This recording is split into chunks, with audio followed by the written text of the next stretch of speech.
मेरो तर्फबाट सबैलाई नमस्ते छ। आमा बुवालाई नमस्ते, भाइ बहिनीलाई आशीर्वाद।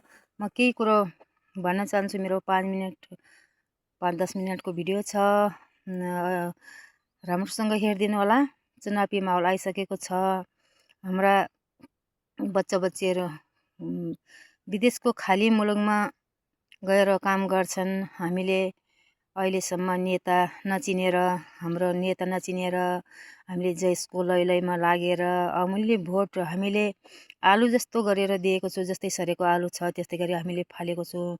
हामीले कोही नालामा फाले जस्तै गरेर भोट फालेको छौँ हामीले। तर दाजुभाइ दिदीबहिनी आमा बुवाले अहिले त्यो अमूल्य हाम्रो भोट राम्रोसँग प्रतिबद्ध गरेर हाम्रो बच्चाले निशुल्क स्कुल पढ्न पाउन्, हामीले निशुल्क उपचार गर्न पाऊँ। गरिबका बच्चाहरू, धनीका बच्चाहरू ठुल्ठुला 1 लाख 1.5 लाख का स्कुलमा पढेर उज्यालोको दियो बारेका छन्। गरिबका बच्चा र 12 महिना उध्यारोमा बसेका छन्।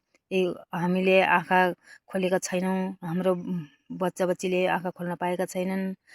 तर हामीले भोट हाल्ने क्रममा नेताहरू भन्नुहुन्छ, नेताजीहरू आएर भन्नुहुन्छ हामीलाई तिमीलाई यो गरिदिउँला ऊ गरिदिउँला भनेर हामीलाई आशा देखाउनुहुन्छ। तर जितेपछि हाम्रो कुर्सी बाहेक कसैलाई पनि हेर्नु हुँदैन। आफन्तहरूलाई हेर्नुहुन्छ।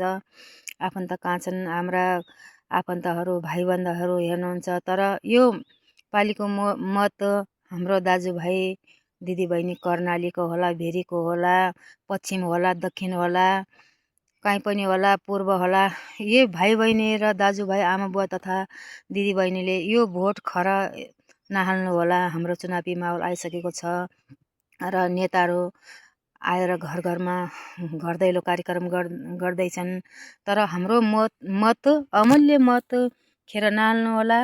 हाम्रो मत नेता चिनेर मात्रै दिनु होला। हाम्रो प्रतिबद्ध राखेर हाम्रो बच्चालाई निशुल्क स्कुल पढ्न पाउन् र निशुल्क औषधि हुनु पर्यो। हाम्रो गरिब जनता, कतिपय हाम्रो गरिब जनता औषधि नपाएर घरमै कुहिएको अवस्था छ।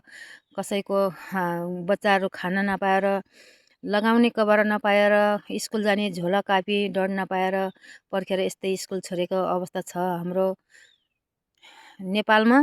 तर हाम्रो नेपालको अवस्था देख्दा त हाम्रो मत हालेको काम पनि केही पनि छैन। केही पनि मत नहालेर घरमै बसे पनि हुन्थ्यो होला। तर हाम्रो बाध्यता हो, हाम्रो नियम हो, हामीले दिनुपर्छ। हाम्रो नेपाली जनता भएको कारणले हामीले मतदान गर्नुपर्छ भन्ने कारणले हामीले मत दिनुपर्छ। तर म बारीकोट कर्णाली जाजरकोट बारीकोट रोकाया गाउँबाट बोल्दैछु। हजुरहरूले अमूल्य मत खेर नफाल्नु होला। तर बारीकोटको अवस्था यस्तो छ। लिम्साबाट लिएर दोमिल्दाको पुलको अवस्था कस्तो छ देख्नुभएको होला। फेरि पनि आउने हो, भोट माग्न आउने होला नेता भनेर गाडीको फोटो भिडियो हालेको देख्नुभयो होला नेताजीहरूले। हाम्रो खाराको पुलको अवस्था देख्नुभएको छ। मुलसाममा रोड पुगेको छैन। 1 नम्बर वडा ठुलो वडा हो। अहिले त जानुहुन्छ होला, मुलसामको मत बढी छ भनेर नेताहरू जानुभयो होला।